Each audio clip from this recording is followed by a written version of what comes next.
Mesdames et messieurs, bonjour et bienvenue sur notre chaîne Les Addicts de l'information.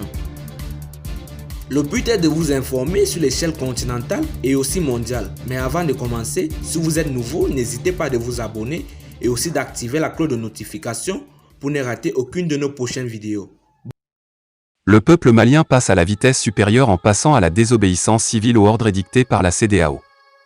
En effet, l'association Mouvement Socialiste Mali Dambé, MSMD, a organisé, le samedi 19 mars 2022, un déjeuner de travail au carrefour des jeunes de Bamako pour informer l'opinion nationale et internationale de son soutien aux autorités de la transition. Au cours de cette rencontre, les responsables du mouvement ont fait savoir que le Mali n'est pas obligé de suivre la communauté économique des États de l'Afrique de l'Ouest CEDEAO. Proposition pour sortir notre pays de cette crise économique, tel était le thème développé par le président de l'association Mouvement Socialiste Mali Dambé, MSMD, Toumani Camara lors de ce déjeuner de travail. Selon lui, ça ne va pas au Mali car les prix des denrées ont pris de l'ascenseur. Face à cet état de fait, dit-il, le gouvernement doit prendre langue avec les commerçants, les opérateurs économiques pour la réduction des prix des produits de première nécessité. Que faut-il faire pour la levée des sanctions de la CEDEAO contre le Mali ?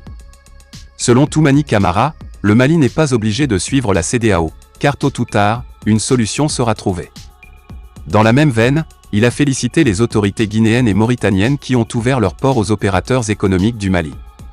En outre, Toumani Camara a indiqué que son mouvement soutient le gouvernement de la transition en félicitant le col Assimi Goïta, président de la transition, chef de l'État et le gouvernement pour les efforts déployés pour la montée en puissance des forces armées maliennes, FAMAS. Selon lui, le soutien à la transition doit être sans faille pour tous les Maliens, car aucun pays ne peut se développer dans l'insécurité.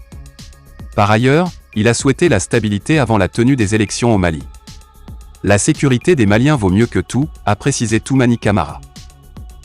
Il faut signaler que faute de consensus entre l'organisation sous-régionale et les autorités maliennes autour du chronogramme de la transition, le Mali est frappé, depuis le 9 janvier 2022, par les sanctions de l'UEMOA, Union économique et monétaire ouest-africaine, et de la CEDEAO.